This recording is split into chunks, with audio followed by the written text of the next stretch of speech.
Welcome to today's deep dive.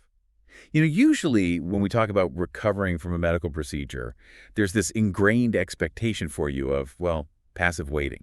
Right, like hitting a pause button. Exactly. You have a surgery, you go home, you lie on the couch, and you just sort of wait for your body to return to baseline. It acts as a pause button on your life. Yeah, the procedure is viewed as the main event, and the recovery is simply the necessary downtime you have to endure to get past the trauma. But when you step into the world of regenerative medicine, specifically pelvic and vaginal health, that entire paradigm totally flips upside down. Oh, completely. It's a totally different biological ballgame. Right. And looking through a massive stack of medical clinic protocols, scoping reviews, and clinical guidelines today, it becomes incredibly clear that this downtime isn't a pause button at all. No, not even close. So we've gathered all these sources to answer one highly specific, really fascinating question for you.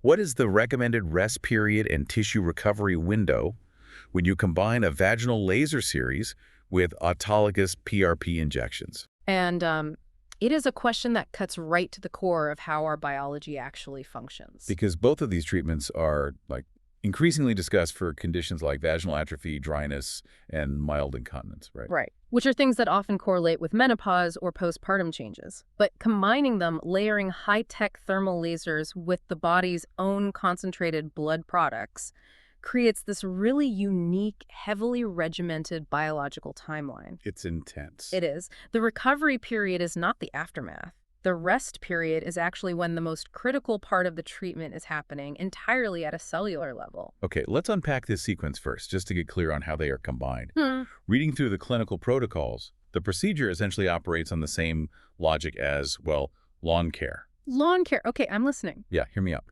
So the clinician uses a laser, usually a fractional CO2 laser, or an ARAG laser, to punch thousands of tiny controlled microinjuries into the vaginal tissue. And then immediately after, they apply or inject the PRP.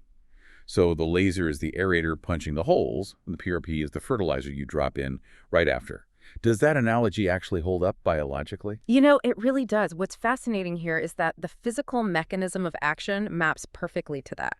The laser is designed to cause controlled thermal damage. So actual heat damage to the tissue. Exactly. When that specific wavelength of light hits the tissue, the heat physically denatures the triple helix structure of the existing collagen fibers. Wow. Okay. Yeah, it essentially shrinks them. And that sudden shrinkage acts as a massive alarm bell, waking up cells called fibroblasts to rush into the area and start synthesizing new, tighter collagen. And where does the PRP come in? Because they are spinning the patient's own blood in a centrifuge for that, right? Right, to isolate the platelet-rich plasma, which is this golden yellow liquid. When you immediately introduce PRP into that exact environment, those concentrated platelets hit the damaged tissue and undergo something called degranulation. Degranulation. Yeah, they basically burst open, releasing massive amounts of growth factors directly into those fresh micro wounds. You are supercharging that exact same tissue repair and collagen production cycle. Okay, so you are hitting this delicate mucosal lining with thermal heat to intentionally damage it, and then physically puncturing it with needles for the PRP injections. Or at least bathing open micro wounds in plasma. Yes, it's a calculated dual trauma. Which leads me to the core question I had while looking at these clinic timelines. Logically, if we are hitting the tissue with both heat and needles, does that mean the downtime is doubled? Well, no, the downtime isn't necessarily doubled, but the tissue recovery window becomes highly, highly structured. Because you're forcing the body into a state of hyper-repair. Exactly. To manage that without causing adverse effects, the tissue recovery has to be dictated by the biological limits of the cells themselves, rather than just, the intensity of the tools used. Okay, let's look closely at that first phase then, the immediate rest period. This covers the days right after you walk out of the clinic. The guidelines across all our sources are totally uniform on a strict do not list. Yes, they are very firm on this. They say no tampons, no douching, no hot tubs, no swimming, and absolutely no sexual intercourse. The clinical term for this is pelvic rest. Right, because the vaginal mucosa is normally a highly effective barrier against bacteria and pathogens. By hitting it with a fractional laser, you have intentionally compromised that barrier. You've created thousands of microscopic open doors. Precisely. And the epithelial lining needs physical time and a completely undisturbed environment to physically seal those doors shut. So jumping into a hot tub would be a disaster. A total disaster. Introducing the stagnant water of a hot tub or the friction of intercourse before that mucosal barrier is restored is basically an open invitation for bacteria to travel straight into the deeper layers of the tissue. Yikes. Okay. Plus, physical friction can disrupt the delicate fibrin matrix that the PRP is actively trying to construct as scaffolding for the new cells. That makes total sense. But while the rules of pelvic rest are consistent, the timeline is where I found a glaring inconsistency in the sources. Ah, yes, the variance in days. Yeah. I mean, some aesthetic clinics advise abstaining from intercourse for 24 to 48 hours. Other clinics say 3 to 5 days. But then, looking at the clinical trials reviewed by NICE, the National Institute for Health and Care Excellence, they mandate a strict 7 to 10 days of pelvic rest. It is a massive discrepancy. Right. I mean, why is there such a huge gap in these timelines? That fundamentally changes what your week looks like. The variance exists because the trauma itself isn't uniform. The required rest depends heavily on 3 variables: the intensity of the laser settings, the depth of the PRP injections, and crucially, the patient's baseline tissue health. So not all lasers are doing the exact same thing. Exactly. A fractional CO2 laser, for instance, is often ablative. It physically vaporizes tiny columns of tissue, creating a deep, significant thermal injury. Oh, wow. Whereas an air YZ laser, depending on the specific mode the clinician selects, is often non-ablative. It heats the tissue intensely to trigger that collagen shrinkage we discussed, but it doesn't vaporize the surface layer in that same destructive way. Okay, so using an ablative CO2 laser combined with deep needle punctures for the PRP means the physical disruption to the mucosa is way more severe. Right, and that requires that full 7 to 10 day window just to close the wounds. And you also have to consider who is receiving the treatment. Right, the baseline tissue health. Exactly. If you have a patient seeking treatment for severe genitourinary syndrome of menopause, their baseline tissue is already exceptionally thin, dry, and fragile. It lacks robust blood flow. So it's going to heal much slower. Yes. That tissue will take significantly longer to repair its epithelial barrier than, say, the relatively thicker tissue of a younger patient seeking treatment for mild postpartum laxity. That makes total sense. So because combining them introduces both thermal heat and physical needle punctures, a conservative rest period of 5 to 7 days is generally recommended to prevent infection. Yes, extending to 10 days for compromised tissue. It's the safest clinical baseline. Okay, so let's talk about what's actually happening during those 5 to 10 days. The symptom timeline in the sources is highly specific. Patients should expect mild swelling, spotting, and a watery pink or brown discharge that peaks in the first 3 days and can last up to a week. And I know, at first glance, a heavy discharge sounds like a negative side effect or like something is wrong. Yeah, it definitely sounds alarming, but the clinical notes actually frame it as a necessary biological transport system. That's a great way to put it. When tissue sustains a thermal injury, it triggers the inflammatory phase of healing. The blood vessels in the area dilate and become permeable. Meaning they let fluid leak out. Exactly. This allows fluid, called exudate, to leak out of the vascular system and flood the injured tissue. And this exudate isn't just random fluid, it is a highly specialized delivery highway. Okay, so what is it delivering? It carries white blood cells to clear out any cellular debris or potential bacteria, and it delivers the necessary nutrients for the fibroblasts to actually start their work. So the pink or brown color is simply the residual spotting from the needle punctures mixed with this clear exudate and the remaining plasma from the PRP. Exactly. It is the visible evidence of your immune system flooding the zone to repair the tissue. That's incredible. So once that exudate stops weeping and the discharge clears, typically after a week, the microscopic doors have sealed. Right. The immediate risk of acute infection drops significantly and the strict pelvic rest is lifted. But the recovery is far from over, because these treatments aren't just a one-and-done deal. The sources show they are typically done in a series of usually 3 to 4 sessions. Yes, they are almost always done in a series. And this brings us to the macro schedule. Here is where it gets really interesting, because the sources are universally uncompromising on this. Every single protocol insists on a gap of 4 to 6 weeks or 30 to 45 days between sessions. It is a very strict rule across the board. But let me play devil's advocate here. If you have a patient dealing with severe, life-altering discomfort, they are desperate for relief.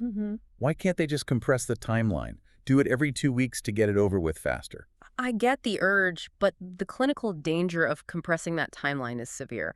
If we connect this to the bigger picture, that 4 to 6 week gap is a non-negotiable biological speed limit. A biological speed limit. I like that. Yeah, because we are asking the body to execute two massive structural overhauls simultaneously: collagen remodeling and angiogenesis. Angiogenesis being the formation of new blood vessels, right? Yeah. Exactly, the formation of entirely new blood vessel networks from the PRP. The growth factors signal the endothelial cells to start sprouting new capillaries to restore moisture and blood flow to the tissue. At the same time, the fibroblasts are synthesizing new collagen and elastin fibers to thicken the vaginal wall. And you just can't rush that. You really can't. The proliferation phase, where the actual heavy lifting of building those new capillaries and collagen fibers happens, takes a minimum of 3 to 4 weeks just to reach its peak. So if a clinician were to ignore that speed limit, say, blast the tissue again with a laser at week 2, what happens? They would disrupt the entire inflammatory healing cascade. You are essentially burning down the house while the carpenters are still trying to frame it. Oh, wow. That's a vivid image. The laser would destroy the fragile, newly forming capillary buds and instantly throw the tissue back into the acute inflammatory phase. So instead of progressing from inflammation into healthy rebuilding, you just trap the tissue in a perpetual state of chronic inflammation. Exactly. And chronic inflammation in any mucosal tissue does not lead to healthy regeneration. It leads directly to fibrosis, which is the formation of dense, inflexible scar tissue. And that leads right into a specific warning I read from the NICE guidance. Yep. They detailed a scenario where overtreating thin, friable vaginal mucosa can lead to severe scarring and a complete loss of rugae. Yes, the loss of rugae is a catastrophic clinical failure. For those who might not know, what exactly are rugae? Rugae are the accordion-like natural folds in the vaginal wall. They are structurally essential because they allow the tissue to stretch and expand painlessly during intercourse or medical exams. So if you trap the tissue in chronic inflammation, and it responds by laying down fibrotic scar tissue. Those folds are completely obliterated. The vagina loses its mechanical ability to expand. Replacing elastic folds with stiff scar tissue creates the exact painful symptoms the treatment was supposed to alleviate in the first place. So the takeaway here is really clear. The waiting period is the treatment. Absolutely. The tissue needs that full month to build the structural proteins and let the inflammation resolve before it can safely handle the next session. You are a walking biological construction zone for those entire 6 weeks. Navigating that construction zone brings us to the final phase highlighted in our sources: long-term remodeling and clinical safety monitoring. There's a crucial point from the Women's Health Clinic source that stood out. They explicitly say single-factor explanations are a myth. That is such a vital warning against clinical tunnel vision. Right, because a combined laser and PRP approach requires matching the patient's specific symptom pattern with a formal safety review, rather than just relying on a one-size-fits-all calendar timeline. It is incredibly tempting to view these protocols as a simple math equation, you know? Laser plus PRP plus 4 weeks equals healing. But human bodies are complex, reactive ecosystems. Recovery isn't just passive waiting. It requires active monitoring. And looking at the red flags during recovery, the sources are clear that they aren't just looking for minor localized issues. Any heavy active bleeding, signs of systemic infection like a fever, acute urinary retention, or worsening pain should trigger an immediate clinical escalation, not just waiting it out. Because those red flags indicate that the body is failing to contain the trauma to the superficial mucosa. Like acute urinary retention, that sounds terrifying. Right, where the patient suddenly cannot empty their bladder. That tells us the inflammation has swelled beyond the vaginal wall and is physically compressing the urethra. Oh man, and a fever. A fever indicates the bacteria has bypassed the local immune response and entered the systemic circulation. These require immediate medical intervention because the pelvic floor operates as a highly interconnected system. So assuming the recovery progresses normally, the immediate rest is respected, and the biological speed limits are observed, when would you actually see the final results of this combined series? Well, patients often report feeling mild improvements in lubrication and comfort within just 2 to 4 weeks of the very first session. But that's not the final result, is it? No, those early improvements are very real, but they are largely a result of the initial inflammatory rush of blood flow and the soothing effect of the plasma. The ultimate tissue recovery, the permanent structural changes peak anywhere from 1 to 3 months after the final session in the series. 1 to 3 months after the last session. Wow. And some of the scoping reviews say the tissue continues to mature for up to 6 to 9 months post-treatment. Yes, that's the maturation phase. When the fibroblasts first lay down new collagen, those fibers are somewhat chaotic and fragile. It takes months for the body to break down that scaffolding, replace it with stronger type I collagen, and cross-link those fibers. Cross-link them. Yeah, so they align perfectly with the lines of mechanical stress in the vaginal wall. That process is what ultimately restores the durability and elasticity of the tissue. But the sources also agree these results aren't permanent. Results typically last 12 to 18 months before a maintenance session is needed, right? Exactly, because natural aging and hormonal depletion continue. You enjoy the peak results for a year before the cycle needs a boost. So what does this all mean? Pulling all these clinical protocols and guidelines together, the roadmap is clear. The immediate rest period is a strict 3 to 10 days of pelvic rest to allow micro-injuries and injection sites to close. Then the macro recovery window requires 4 to 6 weeks between sessions. Right, to respect the body's collagen-building speed limit, with final tissue maturation taking up to 9 months. Which means that while the technology is cutting edge, you are still entirely bound by the ancient biological rhythms of your own cells. It really leaves you with a final thought to ponder. If all our advanced lasers and concentrated blood plasmas still require the exact same 4 to 6 week biological cycle to build new collagen that our ancestors did, what does that tell us about the hard limits of anti-aging? That is a great question. Are we actually rejuvenating the body or simply learning how to speak its language a little more loudly? Are we hacking the system or just reading the biological instruction manual that's been there all along?